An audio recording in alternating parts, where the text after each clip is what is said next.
Fear is something we make up in our heads. We tell ourselves these stories and we worry about them.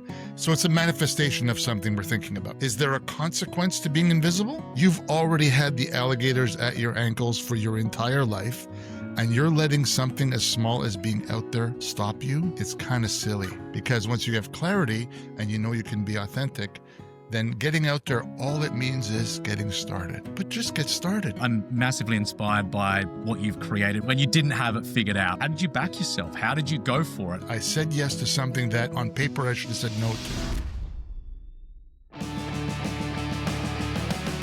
Well, welcome to The Edge of Possible, the podcast dedicated to helping you achieve extraordinary things. I'm your host, Cameron Atlas, and together, let's unlock your edge. We've all experienced this feeling at some stage in our lives, the fear of really putting ourselves out there. And maybe it's imposter syndrome that creeps in, the fear of rejection, or simply caring way too much about what others will think. For so many people, this fear is the one thing holding them back from their next level. And that's why I'm so excited to have my good friend Alan McLaren on the show today. Alan is a master of leadership branding, co-founder at STRATA Originals, and past international chairman of YPO Gold. He specializes in helping successful leaders overcome that exact fear and put the steps in place to build trust at scale. In our conversation, you're not only going to hear Alan's incredible story, but we're also going to walk through the exact steps that you can take to build your own personal brand, even if you only have 15 minutes a week. But we're going to go so much deeper than that. We unpack the powerful lessons that he learned about self-awareness and resilience from early in his career, how he navigated his own imposter syndrome from leading some of the world's top CEOs, and how the core values of love and integrity have become the bedrock of his 40-year marriage. That's coming right up here on The Edge of Possible. Alan, welcome to the show. Yeah, it's always a pleasure to be with you, my friend. It's always a pleasure as well, man. It's really good to have you here. You talk a lot about people having a fear of really putting themselves out there. I see that a lot within the work I do as well, whether it's imposter syndrome, whether it is, fear of it not working out, or just the fear of if it doesn't work out because I've got all of these other priorities that I've got going on right now. Okay, is it worth my time going there? So there's many different decisions that have to be made when it comes to putting ourselves out there versus it just being, all right, we're good to go. So a couple of questions first up. The first one is, where do you find that fear tends to stem from? And then for somebody listening in here, if they're experiencing some kind of fear when it comes to putting themselves out there, whether it is them building their brand or otherwise, what's an action that would have the biggest impact for them to move either past that fear or at the very least take the action despite the fear being there? So a lot of things to unpack there. First thing, as we all acknowledge, fear is not real. Fear is something we make up in our heads. We tell ourselves these stories and we worry about them. So it's a manifestation of something we're thinking about. At least that's what we've experienced here. What we find with our clients, that clarity is probably the number one thing. When they have clarity, they end up having confidence and they think, oh, I do have things to share. I have a story that resonates with people. That's probably the number one thing. And then the secondary thing is, I want to be authentic. How do I make sure I don't come across as, how people perceive influencers, right? That kind of stuff when I'm using my hands and I'm, shouting to the rooftops. And that's part of the work we do in coaching them, is to just say, listen, you are who you are. Dr. Seuss was right. Only you are you. So we just want you to come through.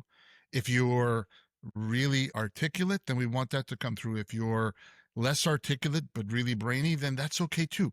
Just be you. So those are the two things I think I see the most. The number one thing, here's the story. You're an entrepreneur, you've run a business, you've already had the alligators at your ankles for your entire life, and you're letting something as small as being out there stop you. Think through this for a second. It's kind of silly, because once you have clarity and you know you can be authentic, then getting out there, all it means is getting started. What does that mean? So on LinkedIn, start commenting on people's stuff. Get out there, start engaging with people online. It's a very safe zone. And then when you feel comfortable, you move to your own content. But just get started, because you're wasting your time by not getting out there. When it comes to getting started then, I mean, because there's a number of pieces there, right? Like, let's go with the commenting as an example, right? Let's say I'm super busy. I don't know where I should be commenting, why I should be commenting, or what I should be commenting, right? Yeah, I've got to bring my authentic voice. Like, how do I go about deciding on what I'm going to do first with that? So the idea is people overthink that, Cam. That's exactly the point. So let's say you have a couple thousand people on your LinkedIn. Maybe 1,000 of those you know. The other ones are just connections that you've made and stuff like that. So you go to the people you know, you're in a safe zone. And so, let's say you and I know each other and I see your post. And by the way, if you want to be sure, there's a little bell on the top of everybody's LinkedIn. If you click on that, you'll be notified when they post. So if there are people that you want to stay in touch with, go click on that thing. Now you know that Cam posts and you go and say, hey, that's really great. And what does insight mean? What is a commentary? It means you've thought about what they posted. You don't just say, great video, Cam. That does nothing. So what you do is you say, I've actually watched your video or I've read your post and I have something to say about it. Here's the unwritten magic. Do you know your posts, your comments, also get impressions? So you do a comment, people are seeing that. I did a post on Gary Vaynerchuk's, like I'll never get to Gary Vaynerchuk, I don't need to. I had over 800 impressions on my comment. And then people from that comment connected with me. That's what I'm talking about. Now you're in a safe zone. You're not posting your own content, but you're starting to feel comfortable there. That's what I mean by that. Don't overthink it. 7 words minimum and make a comment on people's stuff. 15 minutes a week is all I'm asking from you. That's it. If you can find 15 minutes, that gets you started. At the end of a year, that's 3. That's 150, 3 a week. That's 150 comments a year. What do you think will happen at the end of 150 comments? That's what we're talking about. I've saw on a few of your posts recently around this word terrified, right? And this comes back to the fear of putting ourselves out there. I want to drill down on that a little bit further because it's the same as we know what we need to be eating. We know that we need to be exercising more. We know we need to be getting to bed earlier. We know certain things that we should be doing. We know that the action that we need to be taking. But it's usually the beliefs that we have about ourselves, the values that we have, especially beliefs or different fears, different things that are coming up, thoughts that we have that hold us back from then plunging into that, taking the plunge, right? And taking that leap. So when it comes to somebody being terrified, I mean, that's a big word, right? It's not just, oh, I'm a bit afraid. I'm terrified of that. So how does that transpire with someone when it comes to putting themselves out there? Is it, okay, I'm really scared of being misperceived or not perceived as authentic? You mentioned about authentic before. Just let's touch on that a little bit more. Well, they don't want to look like fools, right? They think that, so if you do something that's a written post, it's a safe place and you can write it with AI and you can fake it and go about your merry way. But what we do, when I say the word terrified, it's because I'm making people do video, this interaction, this medium, and I'm asking them to practice it so they can get really good at telling a story in 90 seconds to 2 minutes. Why do we ask for video? Lots of great reasons. The number one reason, people get to spend time with you. They get to spend time with you over 6 or 7 or 8 videos over a year. And then when they contact you, here's the fun part. They know you. You don't know them. What a beautiful thing. I've had people reach out to me and they feel, oh, and they're starting to describe me from my LinkedIn and from my videos. They're describing me to me. That's what happens when you do this. So getting away from being terrified is because you're uncomfortable with this medium that we call video. But what I tell people is, well, you can practice with your phone. You can do all kinds of things until you're comfortable, right? The first time you played pickleball, I'm sure you weren't amazing. Well, you were amazing because you're a great athlete. But you know what I mean? In terms of the first time you had a pickleball racket, you weren't as good as you are today. And it took confidence and training. And this is no different. It's a skill. So you can be terrified at the beginning, but every one of our clients, we call it moving from fog to fire.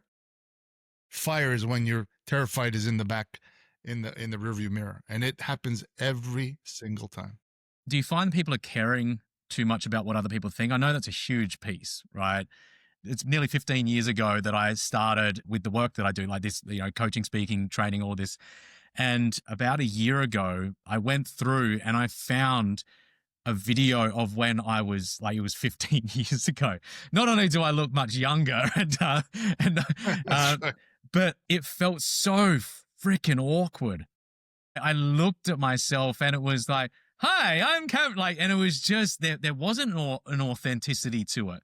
And I Of course. think back to the time thinking, okay, what was that? And I think maybe it was trying to get it right was probably the biggest one for me in that moment.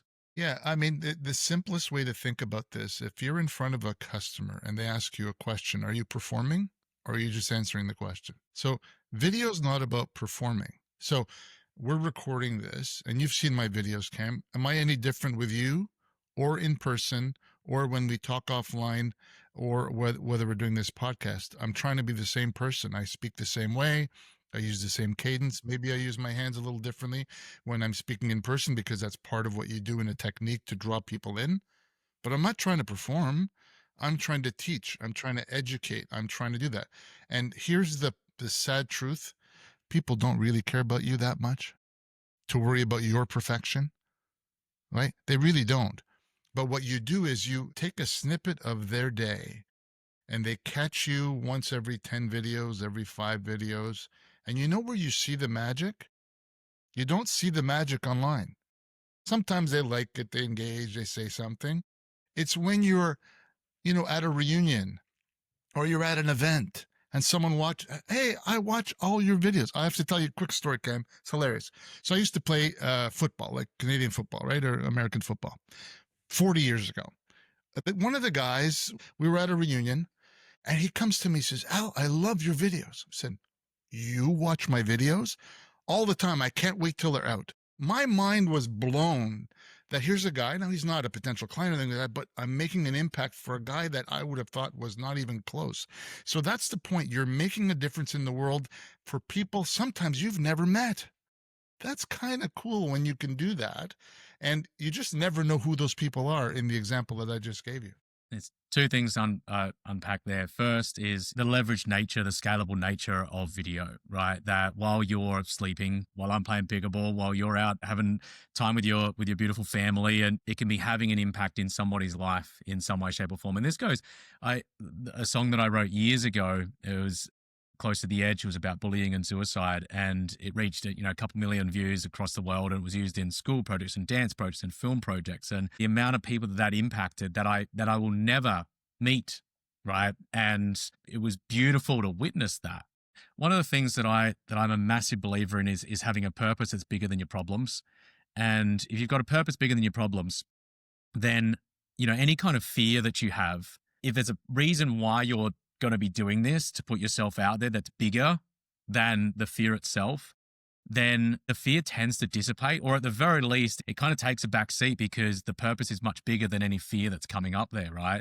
So that's the first. I think it's really, really valuable what you shared there. The second is, yeah, you are the same person. We've known each other for, about 8-9 years now, I think it is. We first met 2016, it would have been. And you are the same person. You always have been. And that's what I love about you. And the authenticity is absolutely there. It always has been. Yesterday, I had a conversation with my wife. Every single week, we talk about what worked, what didn't, and what things we might change going into the next week, in our relationship. And one of the things that she said, one of her best friends is here right now, staying with us. And one of the things that she shared is that how I'm the same person around her friend as I am with her, right? And nothing changes. And the reason I bring that up is because I said to her, this is one of the absolute reasons why I feel so comfortable you being around my family as well, right? Because, they were here a couple of months ago and I had a lot of work on it because I had a busy travel schedule and speaking schedule. And yeah, just to know and have full confidence that she was going to be the same person as if I was out there or when I'm not out there there's a trust that comes with that. Yeah. Which is so incredibly important when it comes to building a personal brand, right? Because there is the consistency in the brand. If you're somebody different here and then all of a sudden, is the whole don't meet your heroes kind of thing. Like you want to be that person where somebody meets their hero and goes, oh my gosh, I'm so glad I didn't listen to that thing, right? 100%. And what the beauty of what you just described is really, it comes back to trust, right? People in your life that you love and love you want you to be happy, right? And I think that's something that is very clear. if they see a sign that your wife is not really who she should be for you, then that's what they feel. But if they see that, oh my God, she's here to care for my Cameron, my friend, my brother, then they're all in. So that's what the beauty of that is. And, nothing's perfect in life. So let's be very clear. Idealism, get all that out of the window. But at the end of the day, what I am most proud of with my kids, and we'll talk about this later, is how I watch their spouses treat each other. I watch that and I go, that is magic, because it's respectful, it's loving, it's beautiful to watch, because there's a trust there. And that's what you experienced. And it makes the world a lot happier when that circle is closed very nicely. We're going to definitely touch on this. Let's go before a time when you have kids and before the incredible marriage that you have now, because I really do want to touch on this and how I'm massively inspired by what you've created when it comes to a personal standpoint. Yes, professionally, but also what you've created from a family point of view as well. So take me back first to before all of this, right? Because when you didn't have it figured out, were there times, early in your career, for example, some defining moments where maybe the fear for you was there of putting yourself out there? And how did you back yourself? How did you go for it? How did you go from somebody who maybe didn't have that, or did you always have it? Like what was the story there? Let's go back there. So I'll begin with the end in mind. I've always felt the fear and done it anyways, right? We've all heard that quote, but everybody feels fear, even though we know it's not rational, but it's whether we make the leap to go through that and decide, we know that learning's on the other side of fear, all of those things that we've heard.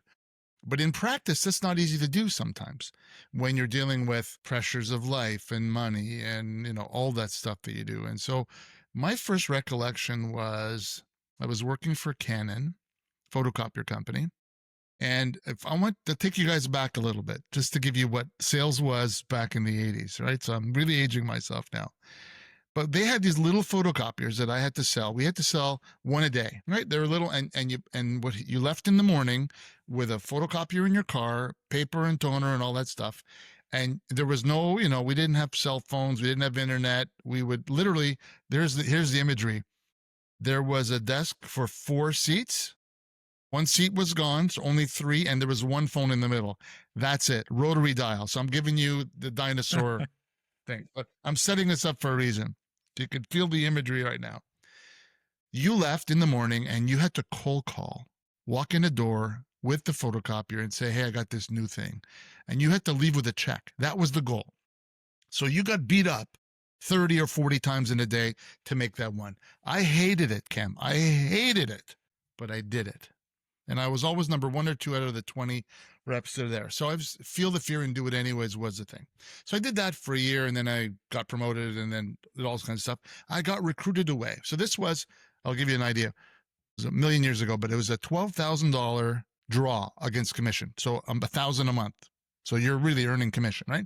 I went to a company that was going to pay me $30,000 a year, and now a little more cushy job. So I did 3 years of that in major accounts. It's great. I got recruited back to the same company, saying, we want you back. I said, okay, you want me back. So, I get to negotiate. No, we'll put you in a different spot, but it's still a $12,000 draw. And I said, yes. Here's what I remember. I still feel the feeling in my tummy today. I had a young baby and a new marriage. I took a guaranteed salary and I went back to a non-guaranteed salary. I remember sitting on the bed at home, not crying, but as close as I could to crying, but with tension in my gut. I had to tell my wife that I had made that decision without even consulting her. That night she came home. I told her what it was. You know what her answer was? Whatever you want, I'm behind you. It turned out to be a great decision, because from there, I did well, got promoted, manager and trainer and all kinds of stuff. And then it kind of set me off on my career. But I look at that as a defining moment, Cam. I said yes to something that on paper I should have said no to.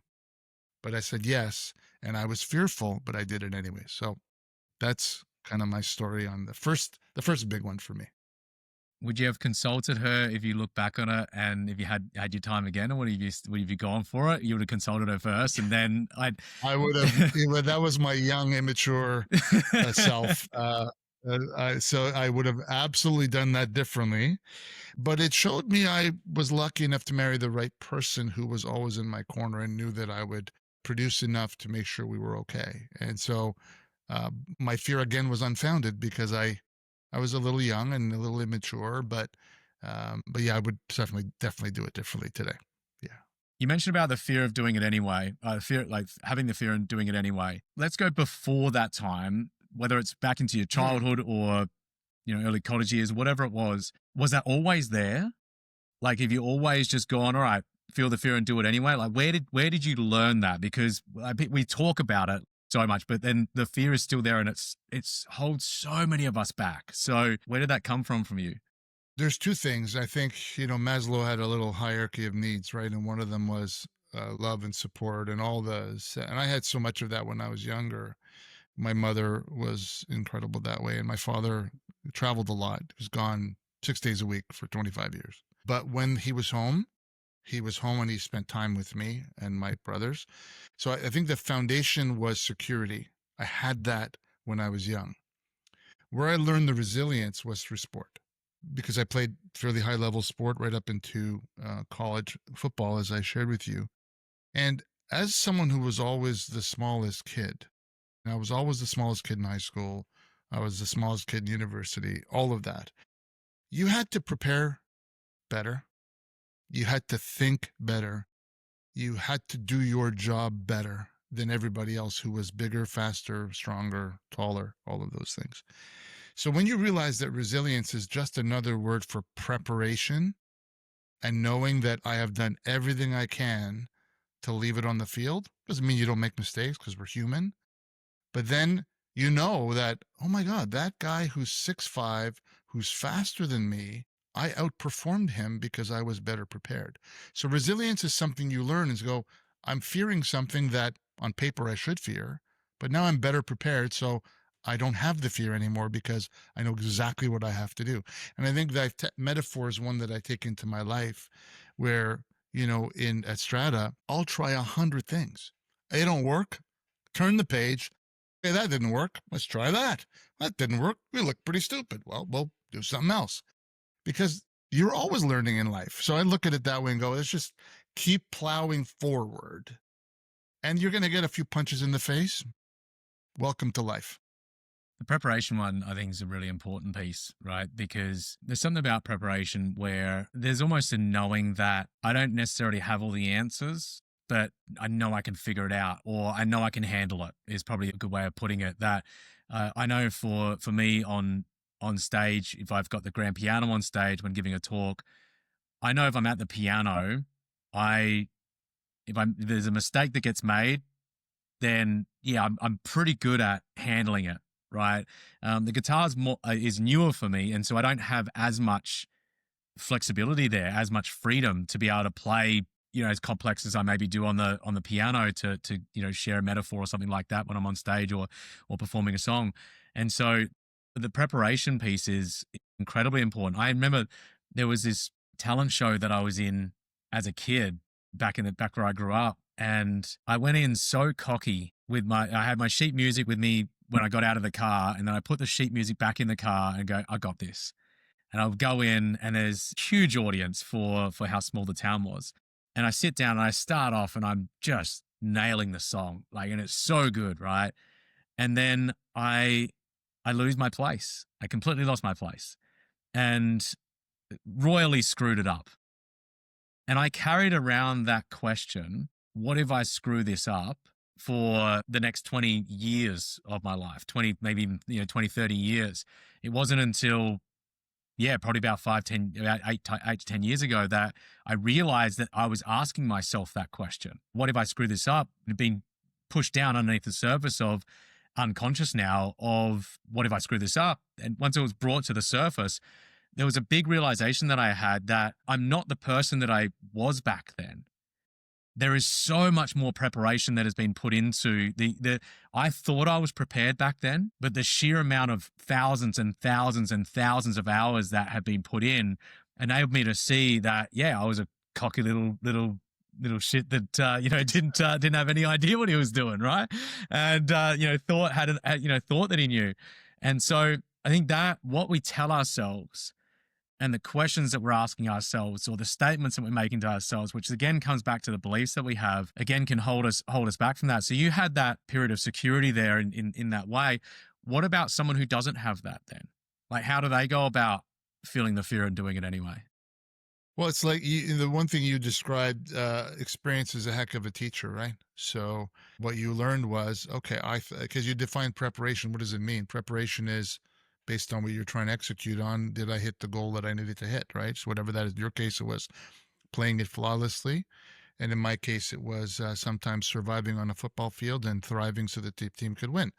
But then the experience is, okay, oh my God, he did something I didn't know he was going to do physically. So what do I have to do differently to not have that happen again? So the question I always ask myself is, and it sounds overly played, but what did I learn from when I failed? And failure could be a little thing. It could be, oh shit, I really didn't listen to Anne-Marie today. I was in my own head, and although I was looking at her, I was thinking about the baseball game. Okay, she doesn't know that, but I know that. So now I need to be better at that, is I got to be present when I'm listening. So I'm self-policing all the time so I could be a good partner and a good business partner. And, when I get frustrated with Leanne and she gets frustrated with me sometimes, I realize, I come back and say, I got to be better because I can only control me. So for those people that are struggling with that, be very clear on what you're trying to achieve. And I think you nailed it with the word purpose. And purpose means I know what I'm trying to achieve and I feel good about it, and it's going to do good things for me and for the people in my life. Don't make it some big, oh my God, I have to write a book, I have to read 5,000 things. No, just feel good about you're getting up in the morning to do something. And oh, by the way, if you are getting up on the right side of the grass, you're already ahead of most people. So enjoy the fact that you've got to just be grateful for the things you have, and then pursue the things you don't have. But you have to just take a step forward.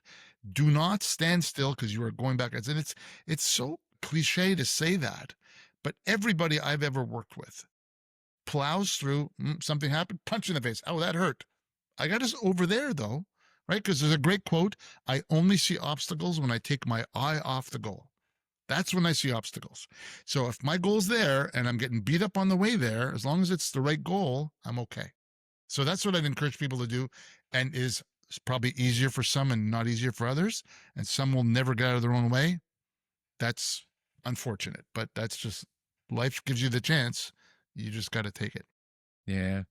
The mistakes piece is, I think, a really big one where I think if we can become comfortable with making mistakes, almost like a utilization of the mistakes, if you will, either you're learning from it or you can utilize it to, sometimes just poke fun at yourself. I had this, like a keynote I delivered 2.5 years ago. And yeah, I just forgot to plug the guitar in.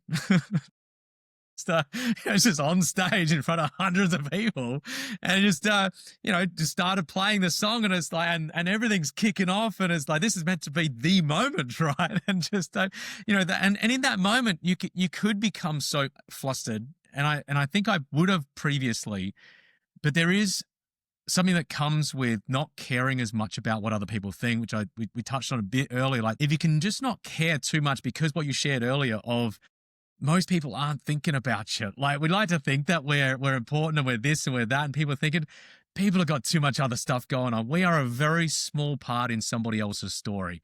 They are the main character, and no one else is even coming close to, who they are as a main character, right? And so the being able to have the comfort and almost poking fun. So what I did in that moment was I just said to the audience, oh, might as well plug this one in, right? And it was just this, moment of, all right, go and plug it in. And there was it got a bit of a laugh, right? And if you cannot take this too seriously, yes, it is serious at the same time, and it's not that serious, right? And if you can see it as that of, okay, if I screw this up a little bit on video, as an example, if I do this, if I do that, then it's an opportunity to learn and grow, for one. It is in the moment an opportunity to connect over being human, right? Because if you're perfect in that moment, right, people aren't going to connect with you, or they're not going to feel an emotional connection, because they go, this feels like a machine. Like, we're not machines. We're not machines. And so our ability to be able to make mistakes is what will connect you to people as well, is them just thinking that and realizing that, yeah, you're human too, right? And so I think that comfort factor of, you make a mistake and there are questions that we can ask ourselves. You alluded to one just now of, yeah, what can I learn from this? How, because if we can ask, how can we grow through this? All of a sudden, the challenges, the setbacks, all of this become learning opportunities to learn and grow. So what did you learn in those early days then about, you had the fear, you did it anyway. Were there moments where you were thinking, oh my gosh, I don't know how she trusted me to go after this, and she put her, your wife put her faith in you. Like, surely there were moments where you thought, what have I done? Oh, 100%. For example, when you're in sales and you have a bad month, you're not eating that month. So there were a lot of moments where I didn't sell one a day. I might have sold 5 in the month. And that's not good. So you either, you crawl into a hole and say, woe is me, I'm a victim, or you say, what am I learning? Did I work as hard? Did I do all the things to be successful? I'll give you one really quick story that's a heck of a learning lesson. While I was going through that experience, I was being offered to go to a different city and run one of the branches. So I interviewed for it, and they said, there's one of two of you in the gig. And then 5 months later, no, you didn't get the job. Why not? Because your sales slipped. During the 5 months, I had already been to the city, and Marie and I were looking for houses. It was done. He says, I can't promote you now because you're not the performer you were. Wow. So the lesson for everybody, and the things that is that until you have the check in your bank account and cleared, it's not real. So don't pretend it is. And so I learned that very early, and I would make the same decision if I were in your seat. I told that to the guy who gave me the news, and I said, okay, it's never going to happen to me again. And so it's an example of, I failed, but I didn't know I was failing until after I'd failed, and it was too late. There's always a few of those moments, Cam, that all of us have, especially when you get to my age. You've got a million of them, but they're lessons you can impart on other people and say, just make sure that you're always performing every moment of the day. That's the secret for your own preservation. Yeah. That's a whole, what's the quote of success leaves clues? I think it is, right? Yeah, and success there's leaves clues, data that we can, especially today, there's so many ways to be able to track your progress, right? Like, and it takes the emotion out of it in that way of, okay, did you do it or didn't you do it? Right. And there were certain things that you look back on and go, okay, I didn't take action on that. I didn't do this. I slipped here, and you're able to rectify that and come back from that. So what did that lead to? Like those lessons then, okay, because that's it's such a great lesson to learn early on, where, okay, if I don't perform, if I don't execute to my highest level, it is my responsibility. It's nobody else's, right? Correct. Right? That person didn't hire you and you said, okay, yeah, that's fair. That is appropriate. So there's a beautiful lesson in responsibility, which I think is a hugely important part of what makes up an incredible life as well. So you got hold of that key lesson pretty early on, which I think is really fortunate to be able to learn, because yeah, if somebody's not taking responsibility for their life, then there's going to be all kinds of challenges that come up. What has that led to for you? Like, so talk us through, some of the milestones for you. I know there's building up and being part of incredible companies, and, some stuff within YPO that, if you want to mention that for a moment as well, and we can talk a little about that. But yeah, what are some of the key pieces that you're really proud of? Yeah, so many come to mind, but the number one thing was, you kind of touched on it, that I'm in charge of me. I'm in charge of me. So no matter what happens, whether, I'm having a bad day and I have a little road rage, I'm in charge of me. I can't fix other people. I can't change other people. So what I learned early on is everything's about me, no matter what happens. I'm not a victim of anything. So that's it. So I check that box and say, that's what that is. Now, It doesn't mean you're not insecure and because we're human, right? So, as you said, we're not robots yet. Maybe we'll be robots soon, Yes. but we're not Yeah. robots yet, right? So maybe one day we can do this. AI can do it, and we'll go golfing. I don't know. I hope not. But the lessons from there, the word that I would use is self-awareness.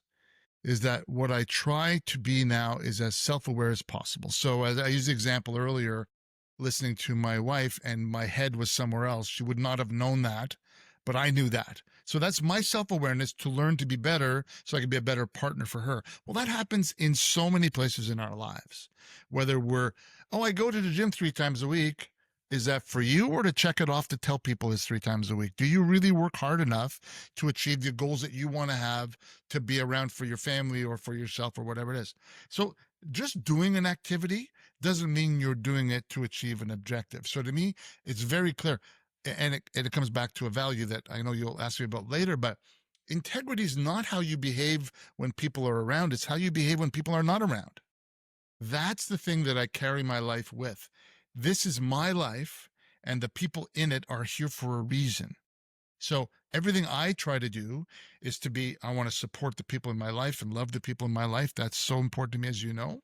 But I do things that no one will ever know about but me, for them or for me, because it's the right thing to do for the people in my life or for me. So that's the biggest one: self-awareness, integrity in the way that I've defined it, and doing the things that are necessary. Recognizing I'm human and I'm going to screw up. I'm going to screw up.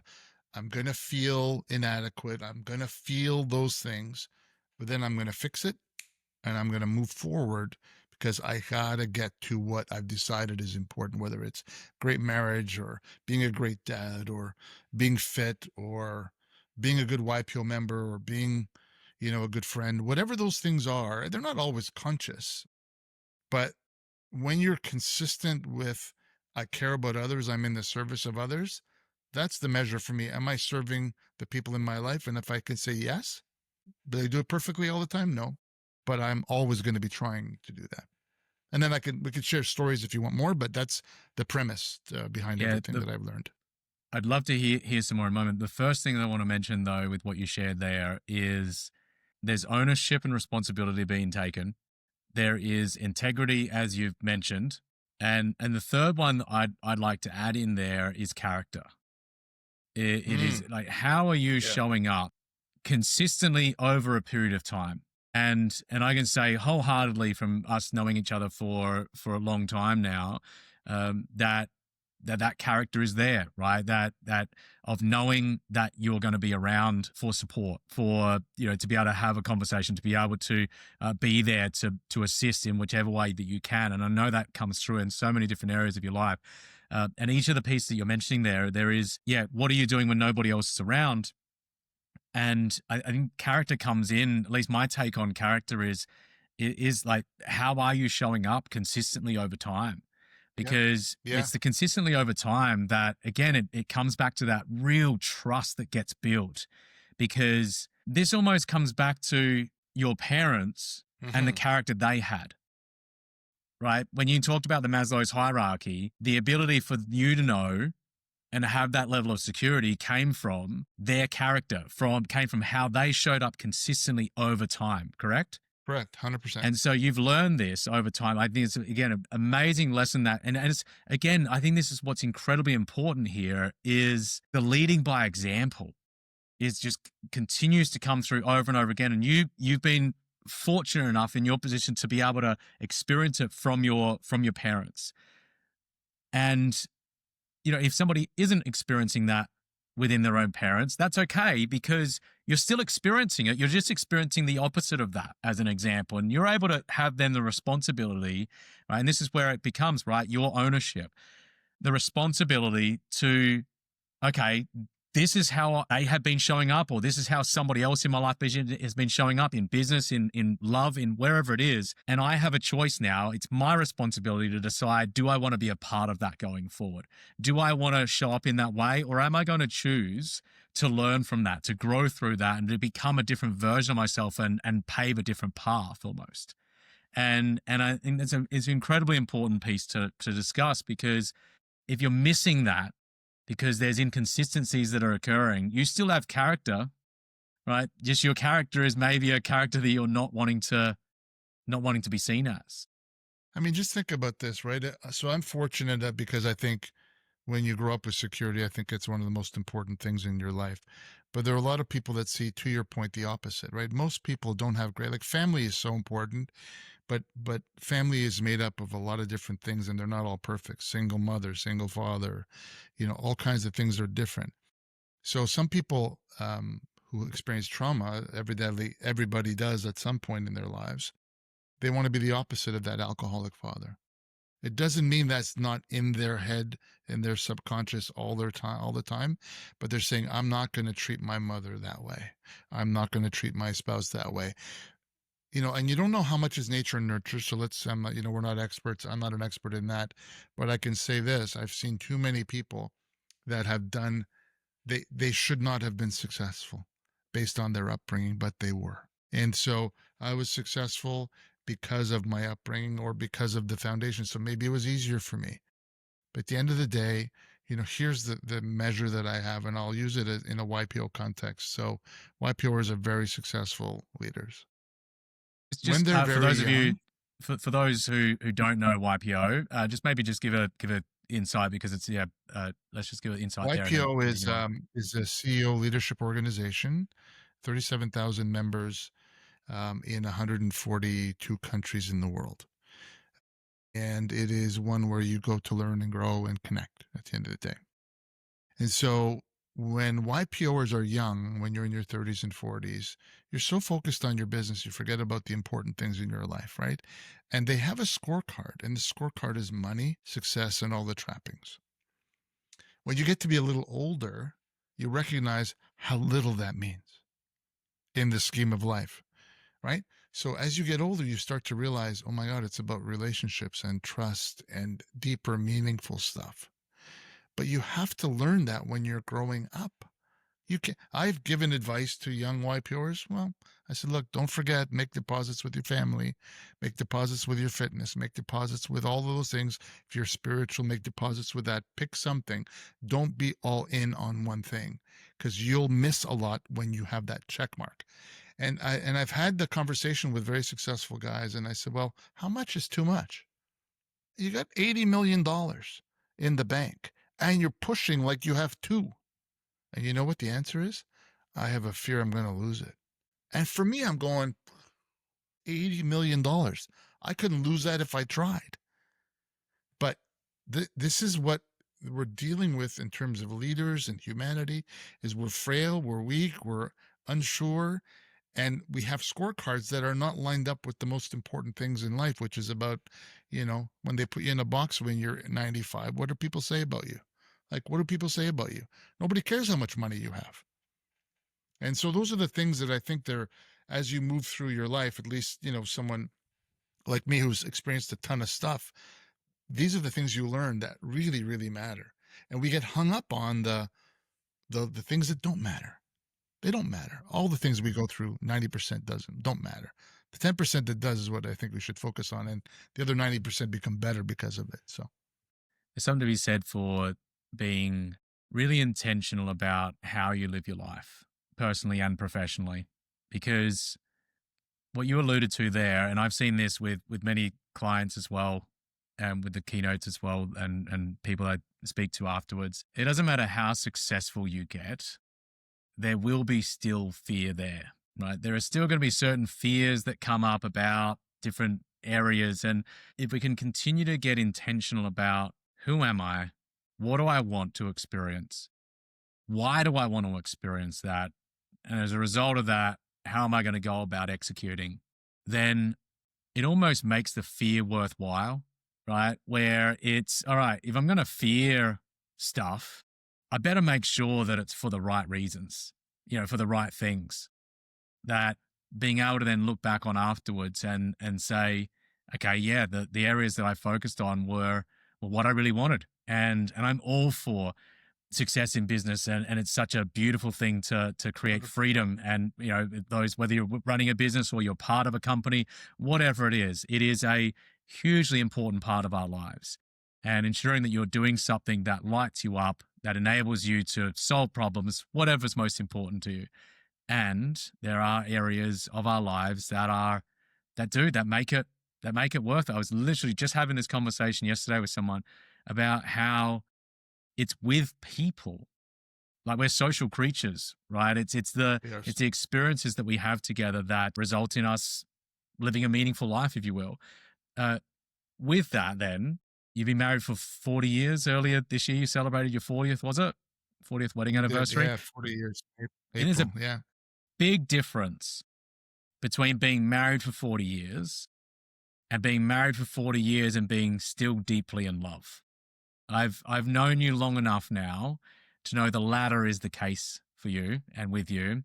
And so let's unpack that a little, because most people are either looking for that or wish they had that, or if they're close to it, maybe there's an even better level that they could get to, right?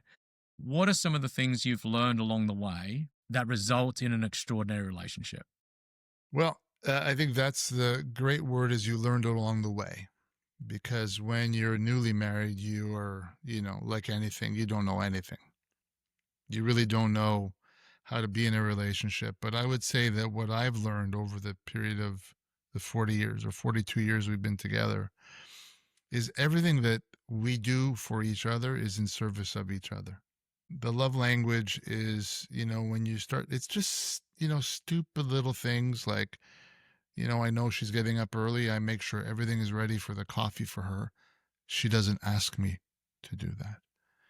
She goes shopping and she buys my favorite things. I don't ask her for it. She knows I'm going somewhere. She'll text me and say, good luck at the meeting. Like, whatever they are, that happens when you're newly married. That happens this morning. Obviously, you have to be lucky enough to get it back. But what I have found is that I use that as a word, respect, which, I mean, you have love, you have passion, you have all kinds of things. But I always use the word respect. It's, I respect your life and your place in my life. So I'm going to make sure intentionally, that you feel that all the time. And the reverse is true. I feel that all the time, whether it's a text or a hug or, I think in 40 years, I've never heard, you going golfing again? Not once. Because she knows how important it is to me. Or, are you going to yoga again?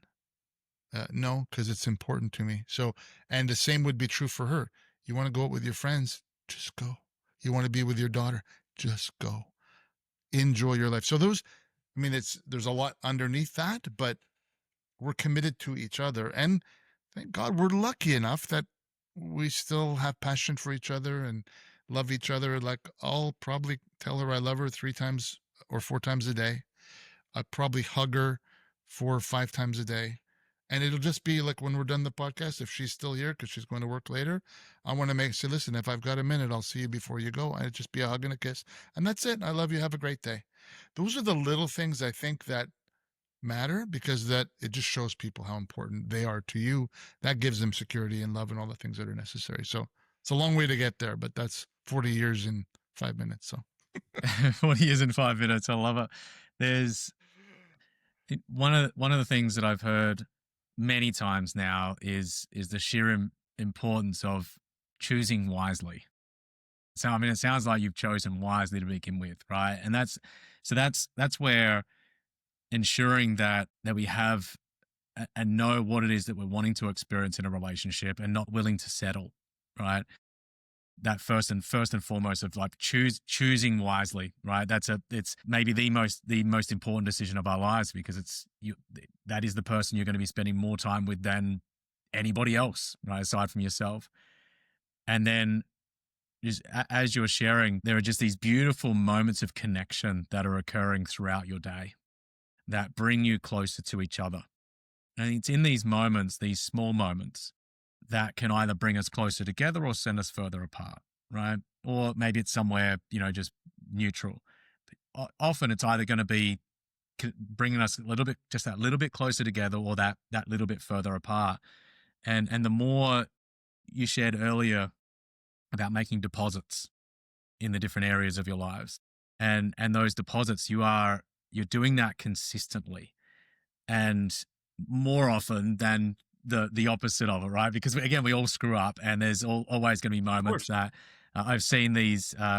You see videos online. I saw one a few months ago of this elderly couple, and it just had the text on the screen of, imagine, no, they're dancing, like they're just having a great time. How, just imagine how many times they've had to forgive each other, and it's just this moment of, yeah, the moments that don't go well, that doesn't give you the right just to screw up royally every single time. It is, okay, it's, as you mentioned earlier, learning from it, growing through it, and consistently showing that they matter. How has that shown up with your kids? You mentioned a little bit about that earlier, and how they treat each other.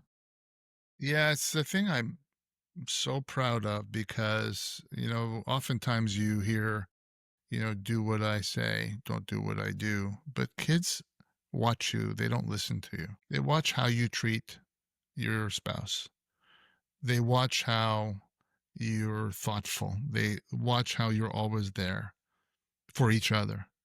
And then because the one thing I wanted to share, Cam, that you use the word you choose somebody.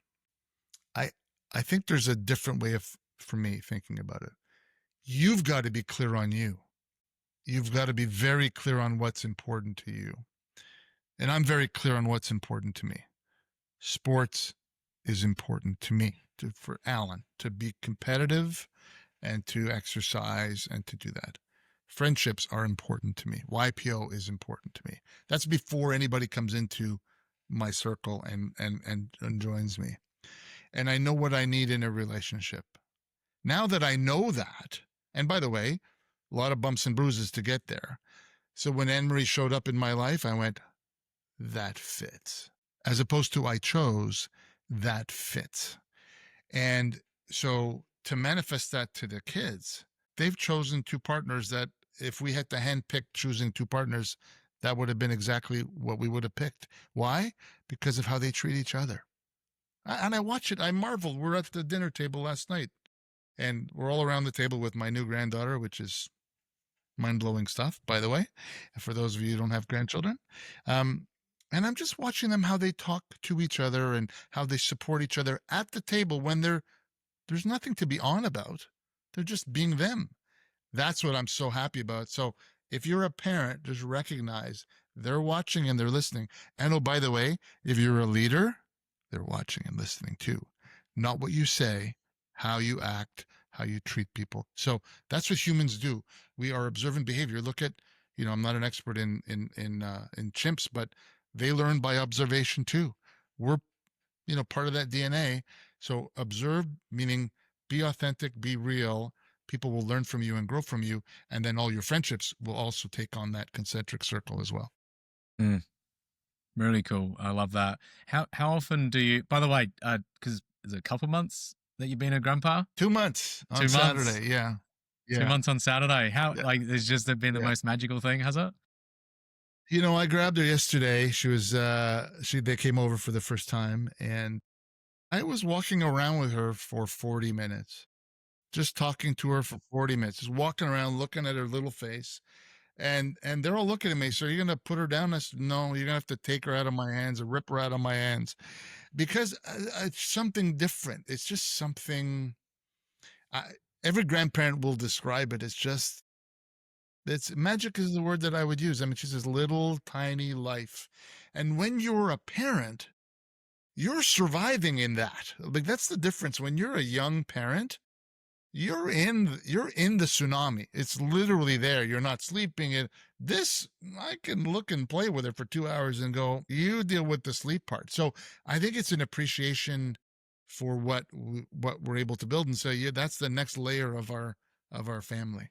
We had 2 kids, they brought in 2 people, and now we're adding an 8th person to our group. Right? And you're kind of going, I got goosebumps thinking about it. And then, whatever happens from here, hopefully they grow up and she grows up in a loving, wonderful household and becomes a happy, wonderful, productive person. And, hopefully we can get a little part of that. you see the way that they treat each other, your kids, for example, and their partners. How often do you go about sharing that? Like it's almost like reinforcing that behavior, but not just for the purpose of reinforcing it, but just purely to acknowledge the growth that they've gone through and who they've become, to really drive that home. That happens in milestones, like when when you tell them that you're proud of them. But I think it happens more in the same organic way that I described earlier. So my daughter had a little issue at work and she thought to talk to her dad. She said, "Are you available?" So whatever you need, sweetheart, I'm around. You want tonight, tomorrow? So let me know. And I spent, half hour, 40 minutes with her, helping her think through those kind of things. And I've offered that to my son-in-law, my daughter-in-law, and my son, of course, and my wife. And so, because, I'm a bit of as most men are, and I don't want to overgeneralize gender, we're fixers, right? We like to fix shit, right? And I still like to fix stuff. I'm a better listener than I used to be, for sure.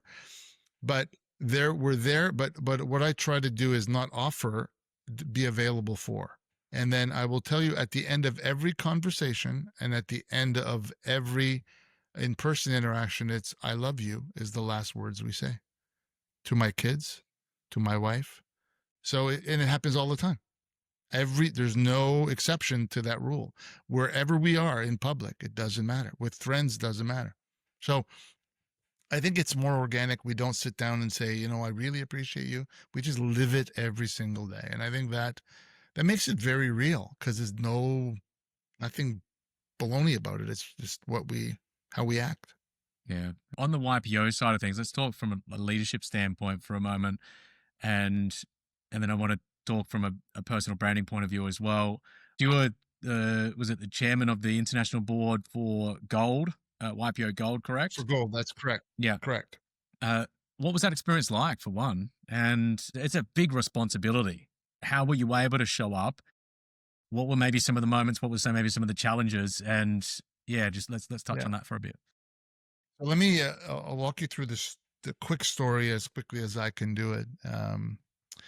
My first leadership opportunity was to be the learning chair of my chapter. Someone called me and said, "I need you to be the learning officer." So I said, "Sure, it's my turn."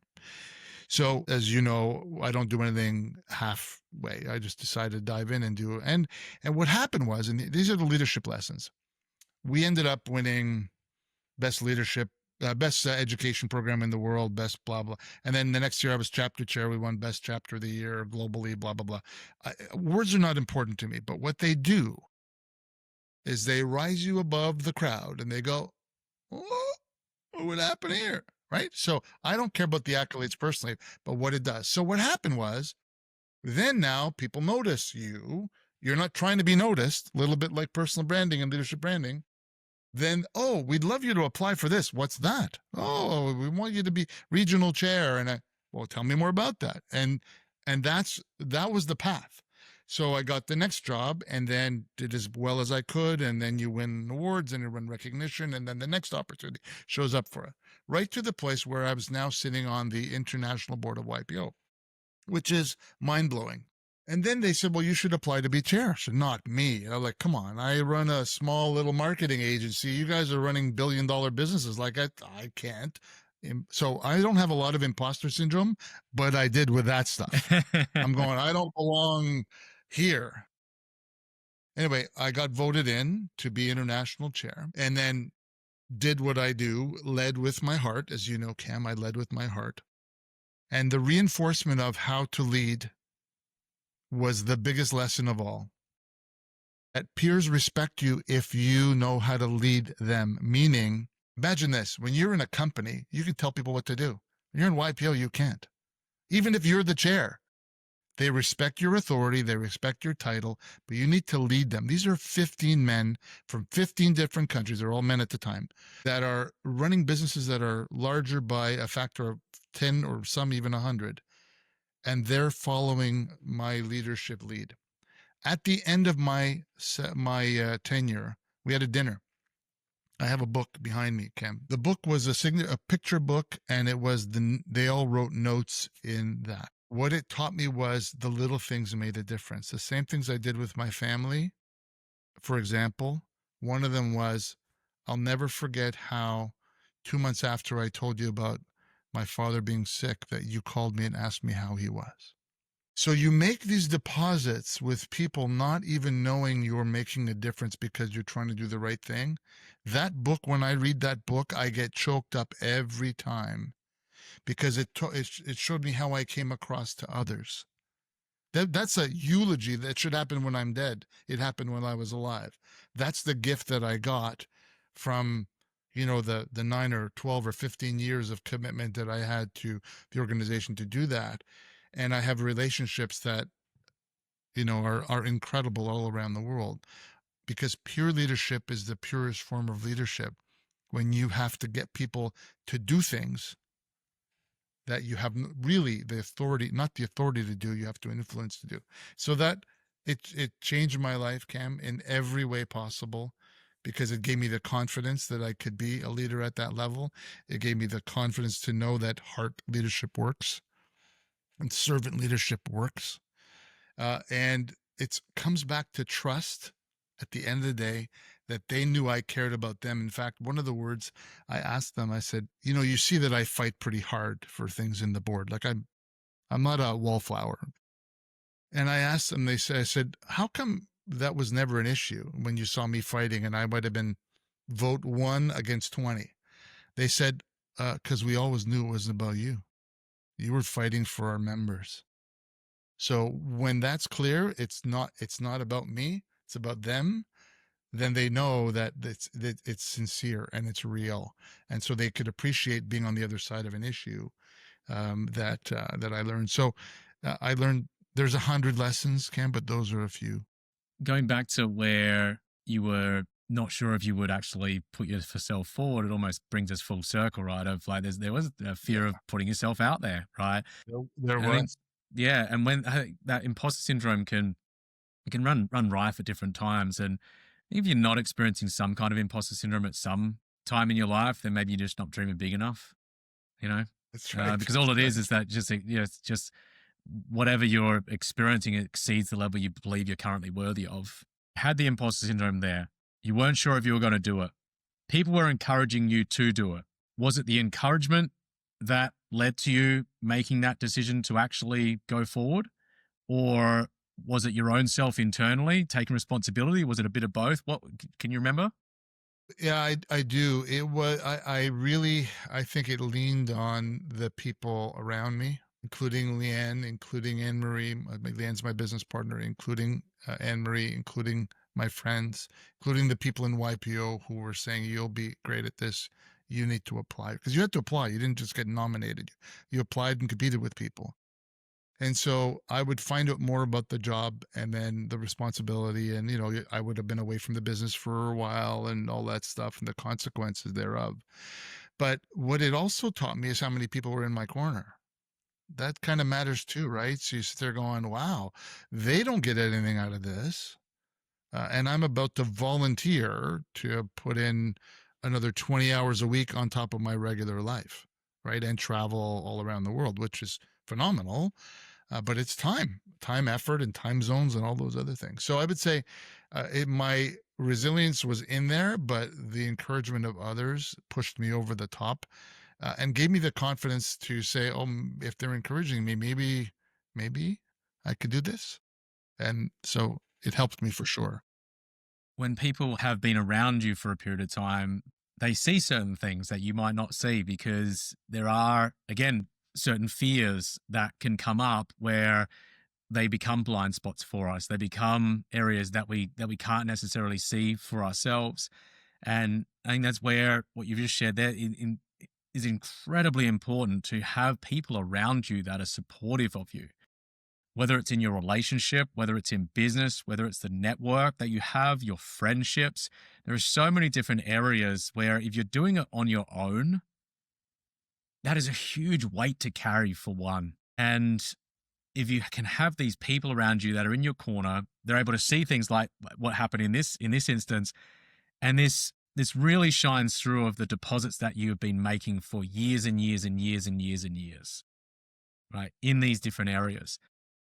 And so when it comes to the personal branding side, I know that's a lot of work that you're doing now, and you are incredibly passionate about it. How did it come to be? I know there was some things that happened during COVID. I think anybody listening to this, there's some things that happened during COVID. Everyone has their own version of it. What happened during? What were you doing before then? Was it the same? What did you shift to? Why did you shift? And just fill us in there, and then I want to ask a few things around what you're doing now. Happy to share that. Leanne and I had a marketing agency for 18 years. Did everything that marketing would do. Keep this in the back of your mind. Marketing follows technology in terms of how it can be applied in a lot of ways. So when COVID hit, we had the 85% of our revenue disappeared on one Sunday afternoon. I'll never forget that afternoon. So what we did is we said, okay, let's examine why this happened. Is it COVID? Or is it something in our business model that might be broken, or maybe some combination of both? So the first decision was we got to lay everybody off. So we were 8 people at the time. So everybody was gone except for one person, because we had one client that we kept. So there was Leanne, myself, and this other person. So then we went in, we did all the numbers. And then the next day we brought everybody in and said, you got to go. And it was horrible. Crying and tears and just horrible. But we thought, okay, what can we do now? Back to the lesson learned, right? What do we do? Let's look inside. So we looked inside and said, you know what? I think there's some lessons inside here that there are people that would work with us for a year and then leave us, and they'd love us. They say, why are you leaving? Well, you taught me everything I needed to know, and now I can do it by myself. All right. So we said, okay, we need to future-proof ourselves. AI had just shown up as well around COVID, if you'll remember. So we said, okay, that's going to steal some of this. So let's do something different. What hasn't been done that will need to be done in the face of AI? And that's humanization and visibility of CEOs. We said, okay, we have a premise. Let's go test it. So we started by testing. We did a webinar. 4 people came out of that webinar and said, can you help? Uh-oh, maybe there's something here. And we didn't really have a product. So we said, let's productize it. So we productized at the time thought leadership. So we did that. We did that for a year. I said, okay, we have something. Let's spin out and start a new business. So we did. And as we evolved, we said, okay, thought leadership seems a little aspirational. Maybe we need to change it to personal branding, because everybody has a personal brand, which is true. And in the last 4 months, Cam, one thing that I will share with you is we've now evolved that to another level, and we're now calling it leadership branding. Why? Because it's so hot. Everybody and his brother's offering personal branding services. And we said, we need to go up, not back. We need to be able, we speak CEO with the experience that I've had in YPO and Leanne's had talking to CEOs. We speak CEO better than most companies. We have gray hair for a reason. CEOs listen to us. So now we're calling it leadership branding, and we're taking it up a notch to get there. So all those lessons led us to morphing a company from nothing to where we are today with 3 different iterations in the 4 years. Because we're building something from nothing, and we're flying the plane while we're building it, right? So that's the fun part of entrepreneurship. We continue to learn every day because our customers are teaching us what works and doesn't work. So that's kind of the lesson that came out of COVID, and we let the other company lapse and started this one about 4 years ago now. And we are having more fun than we've ever had in our entire careers, because we got one client now, that's the leader, and his team, his or her team. So that's what's going on. That was the change from COVID to today. What have been some of the results that have been generated then that you've seen? Okay, because we started this today about the fear of putting ourselves out there, right? When it comes to doing that, okay, you've seen now over the last number of years, people and working with people, helping them to put themselves out there, those that are in very senior roles. What have been some of the results that you've seen as a result of that? I want to really touch on what are some of the key action items that that folks listening could take to build out their own brand. I'll stay away from the mechanical stuff for a moment, but I'll just give you 2 examples. One client said, and remember we talked about clarity, how important clarity was, right? I'll give you 2 examples of clarity. One of our clients came to us and said, thank you for changing my life. Seems a little strong, right? We asked her why. are we changing your life? I now see myself the way you do. So that propelled her to be confident to go do more things online and offline that don't show up anywhere on LinkedIn or YouTube or anything. We've helped her through that. The other one was a person who was a power lifter and an airline pilot, female. There's got to be no fear in that lady, right? But there was, in terms of putting herself out there. After the process, she had the confidence to take a business idea that she had had for years and to implement it. So those are two that don't show up on LinkedIn as a video. They show up as someone feeling the confidence to be able to now get out there. And they had to do video to get there because that's part of the mechanics to get there. So those are two examples. The macro stuff, I want to move it away from lead generation and share our tagline with you. Our tagline is building trust at scale. If you can tell me a better way to build trust at scale, I'd love to hear it. Right? Ask yourself this question if you're listening today. Is visibility, good visibility, better for you or worse for you? If you're more visible, will good things happen for you or will you stay invisible? One of our new clients, Cam, I spoke to him as just a connection back in April of this year. August, he reaches out to me and says, something's changed. I said, what's changed? He says, well, the business is X amount, very sizable business. He says, but I want to take it to $1 billion. And I think you can help me. I need more visibility. For the first 20 years, I didn't need it. And I grew it and it was great, but now I got this new goal. So 6 months lapsed. We went from there's no chance he could even be a potential client to he's now my biggest client. And the deal closed in 3 weeks. And because he had a new need to build trust at scale with industry leaders, customers, blah, blah, blah, blah, blah. So if I were to say to you this, what we do is we help people extend the trust value to the people that matter in their lives and things that come from that, new opportunities, partnerships, relationships, blah, blah, blah, blah, blah. How did you and I get together, Cam? Originally connected on LinkedIn. I And what reached happened? out to you. We built. And, What happened? What happened? And then what's happened in our relationship that allows both of us to grow because we know each other and we know that we can count on each other. So that can happen, not at the level that you and I have developed a friendship with, but that can happen times 10,000 people if you're doing video and they trust you.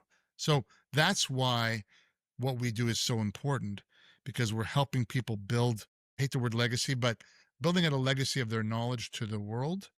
And all those things result in opportunities that they've never dreamed they could get because they couldn't see the opportunity if they're not out there. If you're not out there, you really don't know what you're missing because you can't see it because you're not there. You're not on the platform. Leanne, my business partner, talks about it all the time. It's like going to a networking event and facing the wall. Do you want to face the wall? Or do you want to face the crowd and say, hey, look what could happen? So that's the work we do. It's so much fun, and their clients are incredible. I think if you walk into a networking room and there's a dude or a gal looking at a wall somewhere, yeah, that's maybe not the perception you're going for, right? So I just have this visual image of just someone just standing in the wall and go, there's that dude would stand next to the wall again. Maybe that's a whole new leadership branding style. Oh, they're yeah. Okay, good. It's could actually become quite noticeable after a while if you're just the guy or gal that stands next to the wall. All of a sudden, it turns that on its head a little bit, doesn't it? Hey, what I want to touch on here is, yes, there's the results that are being generated.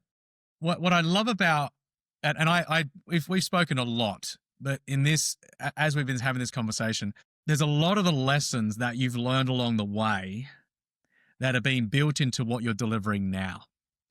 And a couple that I heard just before is, for one of the women that you mentioned had the courage to go after what it is that she finally wanted to go after. Well, that comes back to the lesson that you learned from a YPO standpoint as you pursued that. It was that you didn't know if you had the courage or the ability to actually go about it. It took for others to be able to support you along the way in order to be able to see yourself, right? What was it? What did she say? That I see myself I the way now that you see see me. myself the way that you see me. You experienced Yeah. that with your chairman role, Yeah. correct?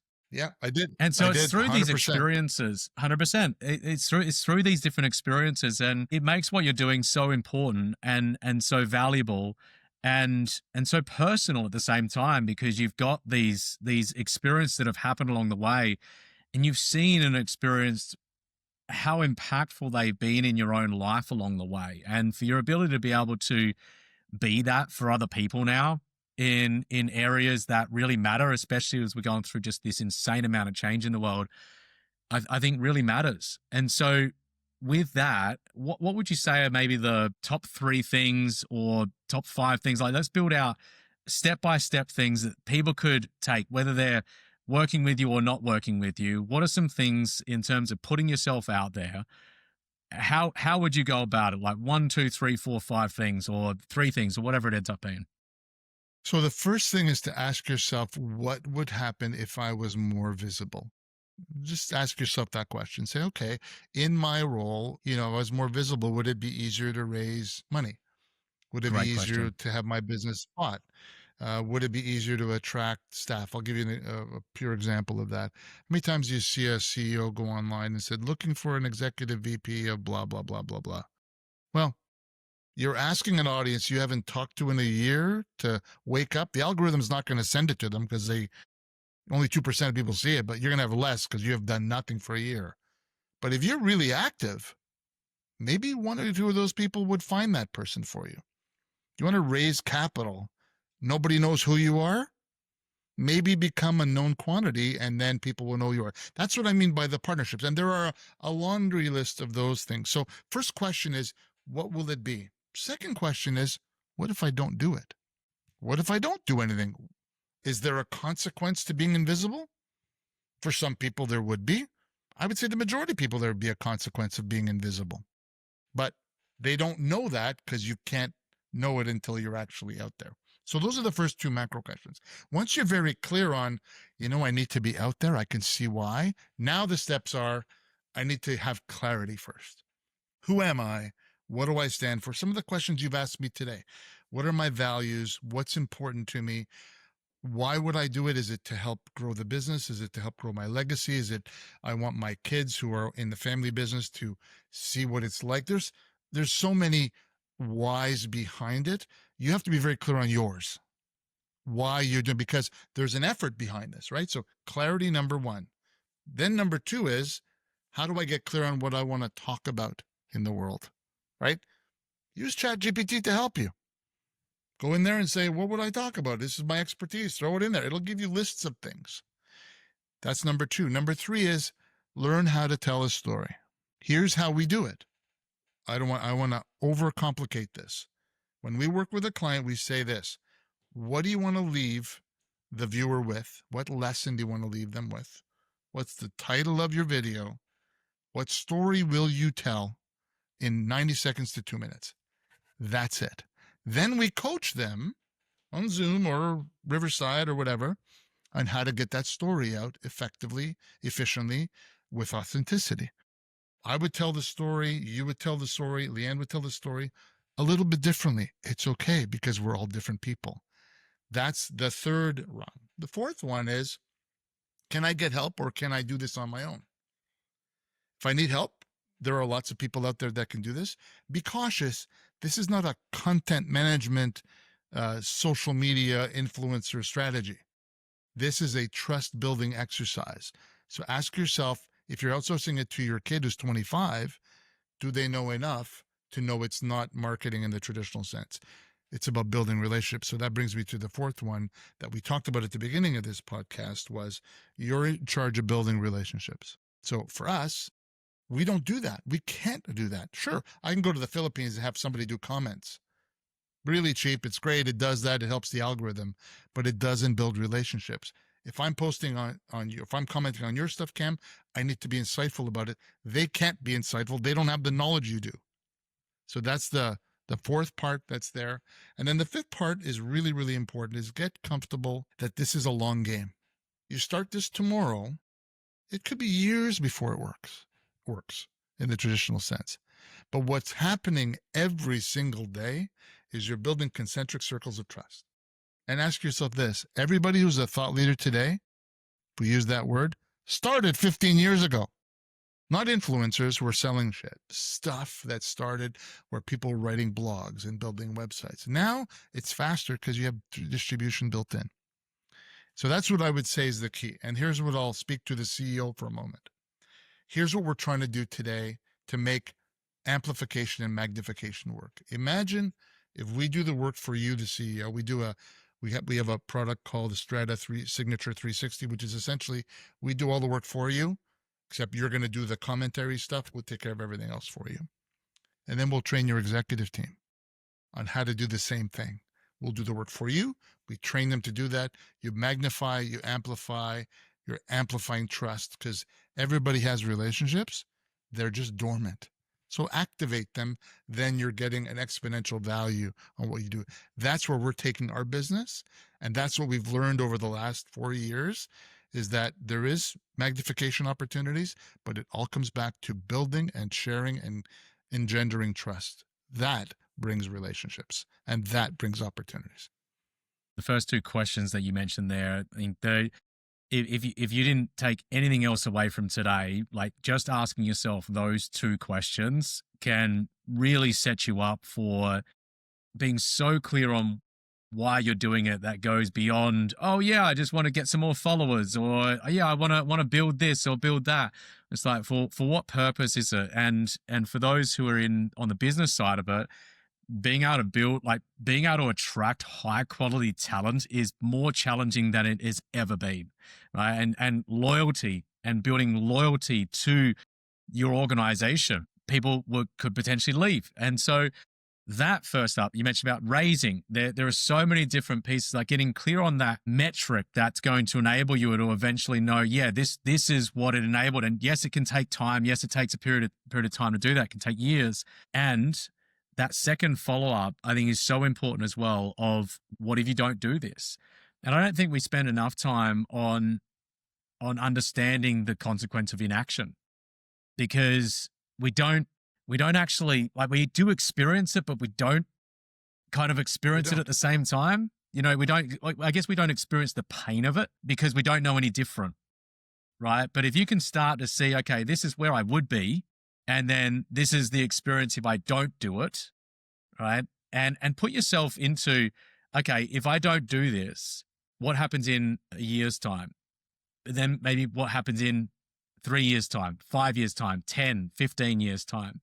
Whereas you've done this and you have imparted this body of knowledge and wisdom in video format, as we're talking about here. There are other formats as well, which you could go at as well. But these formats, to be able to leave it is almost like a legacy in that way. That's a legacy. And that takes a huge amount of time to be able to impart the amount of wisdom. One of the things that you mentioned about learning how to tell a great story, I went through this process, building out my own stories and dedicating an hour a day, every day for a long period of time to build out more than 100 stories from my life. Because I had this realization that if I died today, all of the wisdom, all of what I have learned, all of the setbacks and the challenges and all of the pain I went through is just for nothing. Correct. Right? Great. Like how does it live on? And yes, it'll live on through the experience that you have with other people and the values that you pass on, the beliefs that you pass on these pieces. But this really can be a huge part of passing on and making your life a worthwhile existence, right? And I think it goes much further than building a high performing team. Yes, that's there. Building, developing and raising capital. Yes, that can be there. Generating further opportunities. Yes, that can be there. All of these different, meeting the love of your life, all of these pieces. But then what about that passing on factor that can be done, what you just mentioned before, building trust at scale, can be done in a scalable way versus just the one-on-one experience that we have with our family or our friends, for example, which are beautiful. And we've spoken about so many of those today, which has been amazing to have a conversation about. Being able to do that on a grander scale, I think it makes life like really, really worthy of existing. I like it. If I can just share two quick things with you. Think about this. If you're starting fitness at 75 because you're sick, too late. Yeah. You need to start at 50. So the consequences and pain are later, and it's no different in this environment. And I'd like to think about the legacy thing for a moment. I was doing a podcast last week, and the guy was a leadership expert, and he said, Alan, he said this live, I'm so bored with all you guys who know a lot about leadership because it's the same thing over and over. And I said, can I offer, this before I actually said anything. I said, can I offer you something? He says, what's that? I said, there's not the leadership techniques. There are only so many. It's the stories. They are the manifestation of everything. I had to fire 175 people in a public company one time. It was horrible. I'm not a hatchet man. I know there are people that have cut hundreds of thousands of people in their lives. The story is different. The application is different. The state of the business, the state of trust, the state of money, all of those were different that manifest this same issue differently. And as I think through the 2 million or so leaders there are in the world, they all have hundreds of what you just described, Cam, in your life. They all have hundreds of experiences and stories that they've forgotten that are lessons for the next generation. And when you impart a story, you remember, oh yeah, I remember that now. And it makes you better too. So there's so many more layers to the work we do, to your point. That's why we don't want to call it marketing or content marketing. It's about your leadership journal, your leadership journey. You have one. Even if you're not a CEO, you have a journey, capture it. And oh, by the way, if you want to write a book and you now have 100 videos, guess what? Those transcripts turn into a book pretty easily today.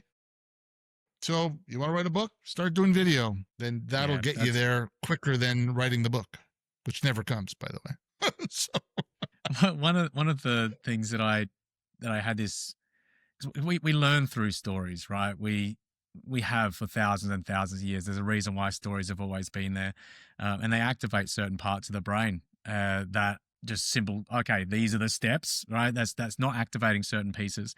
So the insight that I had was this moment, and I was in Nashville at the time living, and I was on my bed doing this hour on this day, and I was writing about a family member that had passed away. And as I'm sitting there, the Nashville skyline's off in the distance, and I'm sitting there on this bed, and I said out loud, "You get to come along with me for this one," like to the family member that had passed away. And it was just this beautiful moment that I had of there's almost a layer of immortality that can occur when we craft the stories, not only craft the stories, but then tell those stories and tell them in a way where they have the opportunity to live on. And all of a sudden the lessons that you learned, but also there's usually other characters that are in different stories. Like we've had plenty of those today already, right? It would be such a boring interview and a conversation here today if it was just you and I, right? It's like we're pretty, like we both like to think we're pretty interesting characters, but at the end of the day, like people would have tuned out ages ago, right? Maybe 10 minutes in, I think these guys are just talking about themselves and that's it, right? That's the beauty about stories, is that you get to bring people along, and we are social creatures. And I think that's what separates us from machines. That's what separates us from AI. And that's what will always separate us from that, is that there are these human built-in experiences, and we are social creatures. And our ability to be able to craft those stories in a way that impacts, in a way that inspires, and in a way that enables other people to learn and grow through it. Because that's how stories began in the first place, right? A person comes back from being chased by a saber-toothed tiger and then carves it out on, does the drawings on the walls and tells the story. And the whole reason to do that is so that you don't get frickin' eaten, right? Is that if you come up to a saber-toothed tiger, get out of there, right? Like, get out of there. And you need to have a fear response in that case, because that's where fear is warranted, right? The fear is warranted when is real. The fear is warranted when you're in danger, right? And that's where, like, again, where stories started. And so our ability to be able to tell those stories where somebody can get the insight, where ideally they don't have to go through the pain that you went through. And I think that's what enables us to move forward as a species. That's what enables us to move forward as organizations. That's what enables us to move forward as families as well, and in our relationships. And so it's been a great conversation. I really appreciate it so far. We have a rapid fire segment on the show called Your Edge. These final 3 questions that cover the building blocks I see as vital building blocks for success: your values, your beliefs, and your actions, your habits, right? So I have first question first up. What's your number one value and why? Is love a value? Yeah, totally it is. Why is it? Why is it your number one? That's it. I stole this from somebody. It's on my LinkedIn. What's my purpose on this planet? To love and be loved. That's it. Very simple for me. And why is that important? Because everything else we do in life has been invented. Work is invented. Everything else is invented. But love is not. It's kind of, you talked about it earlier. Humanity we need love. Animals love each other. You see it. We just went through a baseball World Series with our Toronto Blue Jays, and all they talked about after they lost is how much they love each other as men. And to me, that I think is when we can really, what did John Lennon say? All we need is love. I mean, all those things are true. If we can figure out and be comfortable enough to be vulnerable enough to say, I love you. You and I have said that to each other. We have said that publicly to other people. You know how many men can do that? Not a lot. Because they think, well, they're going to think I'm a little soft. No, you tell somebody you love them because you love them, that's a good thing. So I just think it's what makes the world go round, and it sounds idealistic, but I try to live my life that way with my friends, my family, people in my life. I'm going to give them love. If they're assholes, they're out. But if they're good, I'm going to give them love at every turn. So that's why it's my number one value. But you've got a no asshole policy as well. I love that. I do. I do. What's a core belief that's really shaped who you've become, whether it's about yourself, a belief about yourself, about the world, about others? What's a core belief that you have? I have 2, if that's okay. They're pretty self-explanatory. Whatever you do, leave it in a better place than you found it, no matter what you do. And then the other one is your word matters. Follow up and follow through. Follow up and follow through. If you said to somebody, I'll connect you with somebody, and you don't, I know I do. People have said, you're pretty relentless. I said, yeah, I am relentless because I'm in the service of you. I don't expect anything from you, but I made a commitment to you. I will follow through on that commitment. Those are 2 core beliefs that I have, and I live every day. And I'm a bit of a pain in the ass with the people in my life around that too, because not everybody's like that. So I piss a lot of people off when I say, did you make that appointment that you said you were going to do? So I'm a bit of a pain in the ass that way, because I am like that with myself. So they can never say, well, if you didn't, no. So but I know I can be a pain in the ass that way. And, but that's who I am. There's a level of accountability that comes with that, which is great. And following up and following through is maybe one of the most valuable skills that you can develop. If 100%. You can develop this, most people, and I'll say most people from the experience I've had from many, many years now within business, and you can feel free to chime in here as well. Most people intend to follow up, but have a really poor follow through system. Yeah. You're brilliant at that. It's not that they didn't intend to follow up. It's that the follow up system wasn't there. So you're one of the best. I learned that from you years ago when I watched how you were able to nurture dozens and dozens of relationships because of your system, and you taught me that system. So I think that's for sure. But I think there's another thing that's that intent to actually follow through. So I do have a system, but I write it down and I put it right to my. So if I write it down. Do this for Cam. Down. It's on my list. Doesn't go away until I execute it, and I got to get that done. And so you need a system to do macro, but you need a commitment to do the right thing. If you committed to somebody, do something. And so that's what I think is more important, because I have probably introduced thousands of people to each other, and I would have forgotten it, and maybe they've gone on to do great things. Well, since everything is invented, karma kind of matters. So when they put me in a box at the end, if I'm going up or down or right or left, I don't know yet where it's going to be. I hope that left it better than I found it. I made two people connect, and that's good. You've done that with me. I've done that with you. And do we ever expect anything from each other? No, because we care about each other's success. That's right. When you do something well and you call me and said, I killed it, I'm as happy as you are. Feels really good, doesn't Because it? I care about you. Yeah. No, but that's it. Because when you're in someone's corner, it sounds cliche, but you're in someone's corner because you care about them as a person, not about what they can do for you. That's when you develop great friendships, so that when shit happens like YPO, they're in your corner because they think you could do really well and they care about you. That's the game. Not, oh, I need you now, so I'll use you now. Those are the givers, takers, and matchers in your life. Givers are givers. Takers are takers. Identify them early. Keep them out of your life because they're just going to suck you dry. Especially when I got the chairman, I had a lot of people show up in my life that didn't show up before. Yeah. And they showed up because now I could do something for them. I never forgot when I asked them for something, they never gave it to me.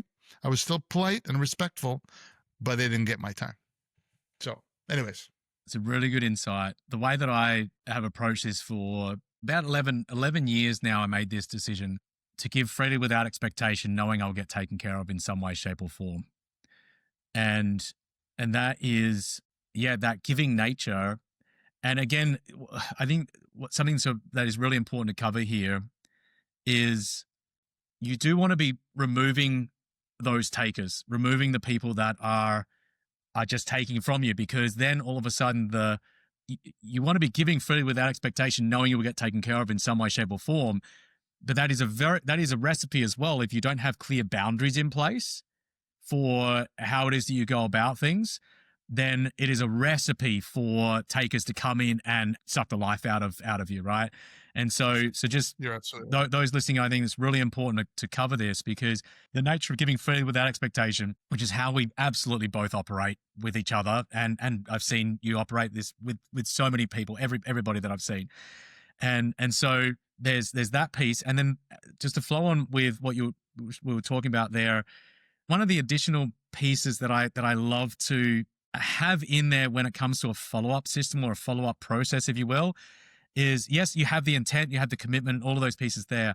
And if most people have a really poor follow-up system, really, really great intentions and really poor follow-up systems, then one of the greatest things that you can do is to have a follow-up step in your follow-up system that compensates for people's lack of follow-up system. Right? 100% because all of a sudden, it's often not in the first follow-up or the second follow-up, or maybe even in the third follow-up, depending on what opportunities, whether it's a relationship that you're pursuing or within a business. It often takes a number of steps, a number of moments to be able to move something forward. And if you rely on somebody else following through with exactly what they said they were going to do, then one, you're going to end up feeling disappointed because there'll be certain people that simply won't follow through with that. And two, you will miss out on a massive amount of opportunities as a result of that. And so having those pieces where all of a sudden it's not emotional, because you never know as well. And I think I really want to add this one in here for those of you listening, is that you never know what somebody else is going through. And so you give freely without expectation, knowing you're going to get taken care of in some way, shape, or form. And you continue being that giver because you never know what somebody else is going through. I've had this on multiple occasions. I'm sure you have as well, Alan, where I could have absolutely said something. Why haven't you gone back to me? Why, this, why that? And I've been so happy why I haven't said something like that, because somebody has come back and said, one of my parents just passed away, or this challenge is happening in my life right now. And so I think that's a big moment to cover. I know it's rapid fire, but I think this is a key point in itself. The one thing I'll add is the one thing that's really cool is when you're really clear on that, you attract other people like you. 100%. Oh my gosh, yes. You attract other people like you. I attract givers. You're in my life. Suleiman's in my life. They're all in my life for a reason. Yeah, right? They're givers. They give. That's it. That's classic. I've shared this with a couple of people recently, that when somebody comes in that's a narcissist or a bully or something like that, like that used to be some things in my life. It comes in and I kid you not, I'll go, what are you doing here? Right? I don't say that to them. Like I go, well, like, what's that? Like, what's, because it's just Where'd not, that come from? yeah. Where did that come from? it. Right. And it's like, it doesn't belong here. It's like, get rid of it, remove it, get it out of here, because there are so many people that are ready to be valuable, that are ready to receive your value in ways that we've never been able to do before as well when it comes to leverage, when it comes to the internet. So that's a couple great ones. The final question is, what's a habit or a ritual or a routine that you simply can't live without? Yoga and golf. Those are the two things I do. They are, obviously I can't play golf in the winter, but yoga, I am hot yoga at least 4 to 5 times a week. 4 to 5 times. It's a commitment. 4 to 5 times. It's a commitment. It's 4:30 every day. So that means I start work at 7:30. I finish at 4. I get to yoga and I do an hour of hot kick my ass yoga. And I do it at least 4 to 5 times a week, sometimes more, but at least 4 is the goal. And it's for my fitness, for my health, for all the things that are necessary for stress relief, all that stuff. And golf, because I love the sport. I just love the sport. So I play as often as I can. But those are the two things that are part of my life and hopefully will be part of my life until they put me in a bunk. So good. So good. Been a great conversation, my man. Where can people go to find out more about you? Go to LinkedIn, Alan McLaren on LinkedIn, or go to strataoriginals.com. And check out the stuff we're doing. We're always happy to have a conversation. Love it. Love it. It was really good to see you, man. Thanks for being on the show. You as well, brother. It's been an absolute pleasure. And so those of you who are listening right now, we'll link to everything that was mentioned in the show notes at CameronAtlas.com/podcast. We've got some great new guests coming up, so make sure you hit that follow button, leave a comment, and until next time, go write the next line in your story. It could be a giant leap, but it could also be a moment of clarity, a bold decision, or a daily act of discipline that takes you beyond what's comfortable. That's how we unlock your edge. Thanks for tuning in, and we'll see you next time here on The Edge of Possible.